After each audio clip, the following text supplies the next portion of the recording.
Hey guys, before we get started, like, comment, and subscribe on this video. If there's anything that you want to see us touch on or questions that you have, don't hesitate. Drop them below in the comments. We'd love to chat with you and answer any of your questions.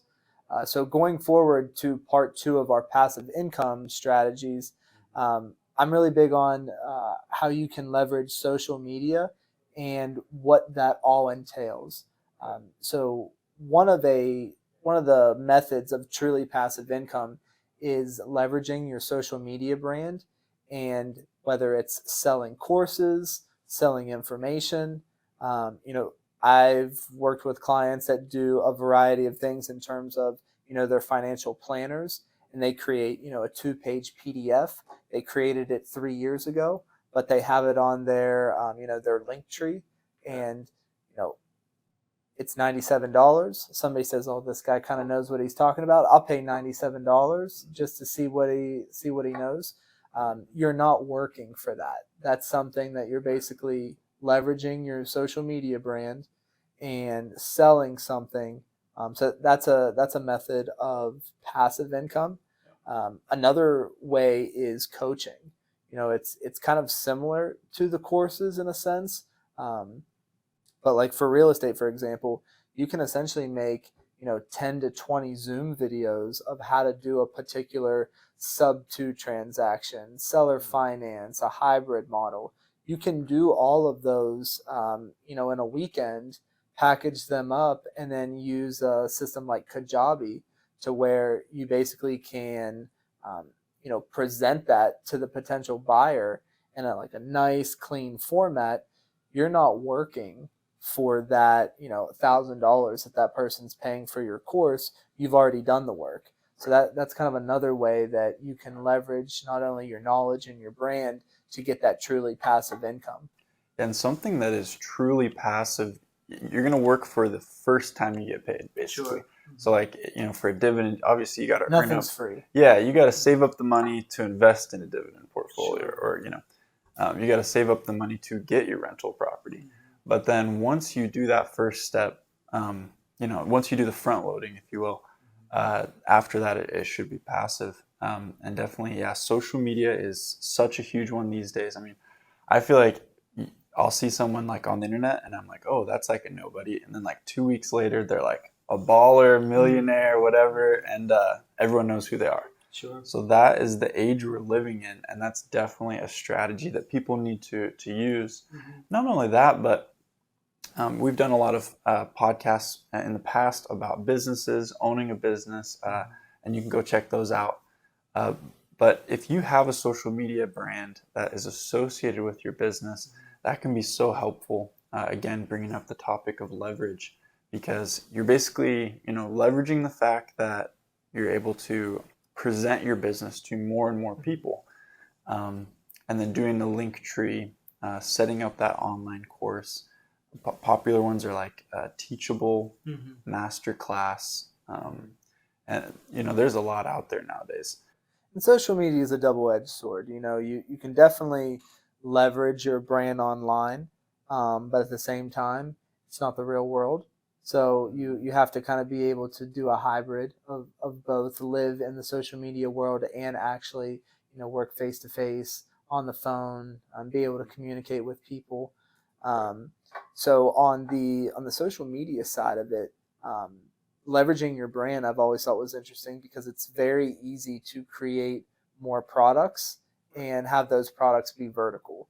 You have a social media brand that you are a weightlifter. Very easy to leverage that brand for supplements. And now you do supplements, and then all of a sudden you change to, skin oils or, whatever it is that you want to do. So can't stress enough how important it is to establish a social media brand and try to leverage that into future passive income. Mm-hmm. And it just takes those baby steps: setting up the account, creating the course. You're going to record some videos, or maybe it's PDFs or something like that. And once you create those one time, it really is passive, because it's just like software. If you make the guy who made like Flappy Bird or whatever, mm-hmm. he was one of those like overnight millionaires because You make the game one time and you convince Angry Birds. Exactly. I've only played a couple times. Right. Recently. And you convince, every high schooler or whatever in the world to download Flappy Bird or Angry Birds. And that's all it takes. Sure. And you just make it one time. Another topic that we wanted to briefly touch on is the 4% rule. And so if you don't know what that is, they did some back tests. So they did some studies on portfolios that were just invested in a broad market index fund, usually like a Vanguard fund. They have the VTI, VOO. And the idea is you can take out 4% and use that to pay for your expenses. And they've back tested that 4% strategy. And they've done it over 40-year spans, 50-year spans, and the portfolio never goes to zero. So hypothetically, you can, once you get to, let's say, $1 million, 4% of that would be $40,000 a year. But obviously, the hard part about this one is you kind of have to be a saver by heart. Like, you got to be packing that money away and putting it in the most boring investments you can. That's tough these days. It's tough, when you go to the grocery store and that Costco trip ain't $200 anymore. Yeah. It's about $1,200. Let me tell you. Price, yeah. No, from experience. Yes, unfortunately. Price of eggs is going up. Yeah.